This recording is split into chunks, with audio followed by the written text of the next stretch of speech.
I'm going to play this short video called Heaven and Earth. So in the Bible, the ideas of heaven and earth are ways of talking about God's space and our space. So I understand our space really well. We live here. There's trees, rivers, mountains.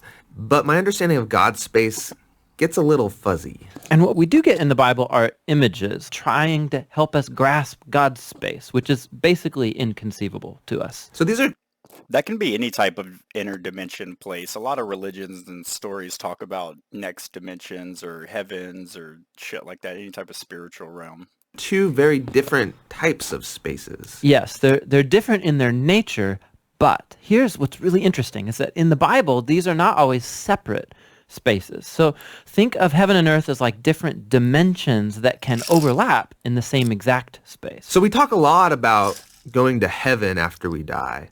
But this idea of heaven and earth overlapping, we don't talk a lot about that. Which is kind of crazy because the union of heaven and earth is what the story of the Bible is all about. How they were once fully united and then driven apart, and about how God is bringing them back together once again. So let's go back to the beginning, where heaven and earth, they're completely overlapping. Yeah, this is what the Bible's description of the Garden of Eden is all about. It's a place where God and humanity dwelt together, perfectly no separation, and humans then partner with God in building a flourishing, beautiful world and so on. But as humans, we wanted to do things a different way. We wanted God out, and we wanted to create a world apart from him.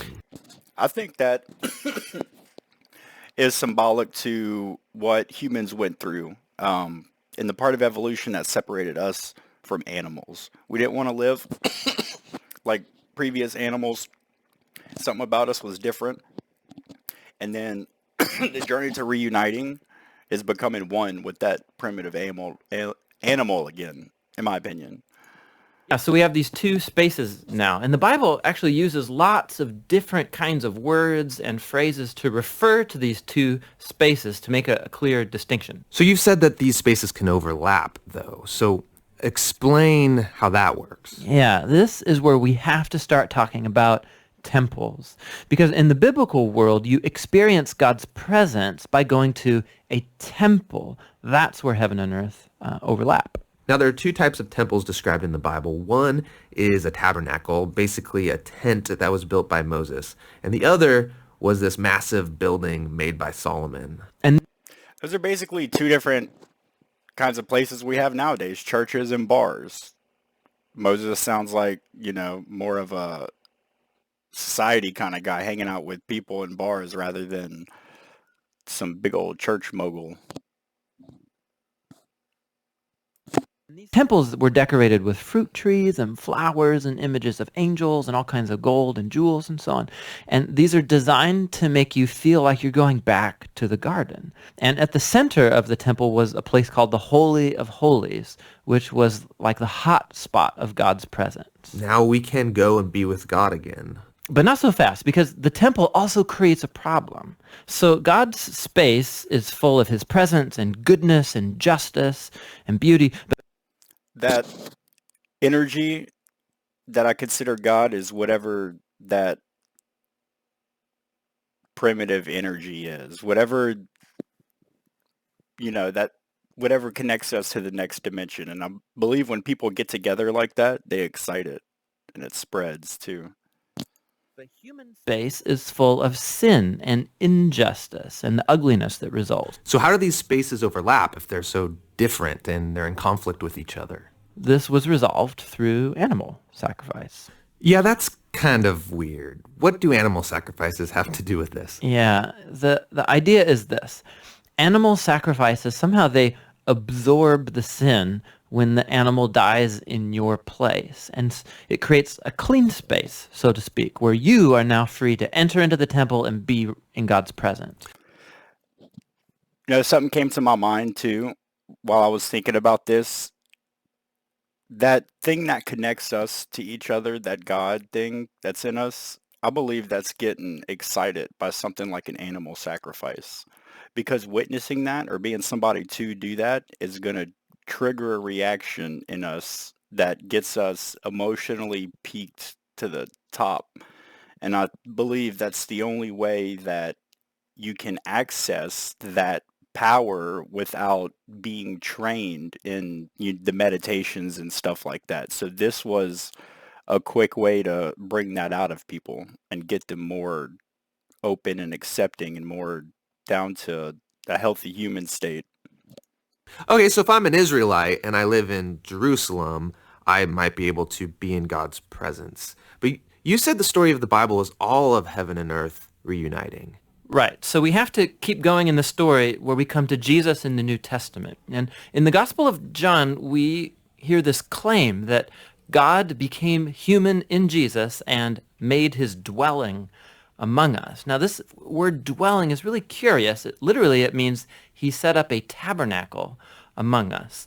And so what John is claiming right here is that Jesus is a temple. He is now the place where heaven and earth overlap. What's interesting about Jesus is that he isn't staying in this safe, clean space. He's running around hanging out with sinners. He's healing people of their sicknesses and forgiving people of their sins. He's basically creating little pockets of heaven where people can be in God's presence, but he's doing it out there in the middle of the He's world like out of there sin and helping death. people. And he keeps telling everyone that the kingdom of heaven is at hand. And he even told his followers to pray regularly that God's kingdom come and that his will be done here on earth just as it is in heaven. So he's going around activating that in people.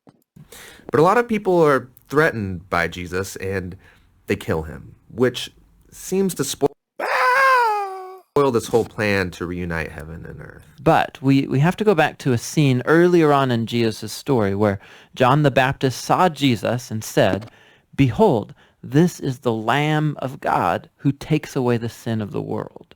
So Jesus isn't just talked about as being a temple, he's also talked about as being the temple sacrifice. Yeah, so the cross is now the place where Jesus absorbs sin to create a clean space that is not limited like animal sacrifices. Jesus' sacrifice has the power to keep spreading and reuniting more and more of heaven and earth. And this is all really great, but It just hit me that he's called the Lamb of God because the lamb is a thing that's sacrificed. And the emotional reaction people would get out of sacrificing or seeing a lamb sacrificed, you could multiply that by 1,000,000 whenever you would see another seemingly loving person get killed like that. That story would, whew, it leaves one big question. it would wake up that energy in a lot of people. Of heaven and earth. And this is all really great, but it leaves one big question in my mind, which is, what happens when I die? Don't I just fly over to God's space to be with Jesus? Yeah, so a few times in the New Testament we learn that Christians will be with Jesus in heaven after they die, but that is not the focus of the Bible story. The focus is on how heaven and earth are being reunited through Jesus and will be completely brought together one day when he returns. So in the book of Revelation, we get this beautiful image of the Garden of Eden, now in the form of a city, coming to end the age of sin and death by redeeming all of human history in a renewed creation. And God's space and human space completely overlap once again. Now this is what we're always talking about and see coming is some new age coming in. I mean, it's just crazy how the story, I didn't realize the story went like that in the Bible. It's pretty dope. This was a good movie. A good video I wanted you to watch and deal with my input. We believe the best way to understand the Bible is to look at its overall narrative. So we're going to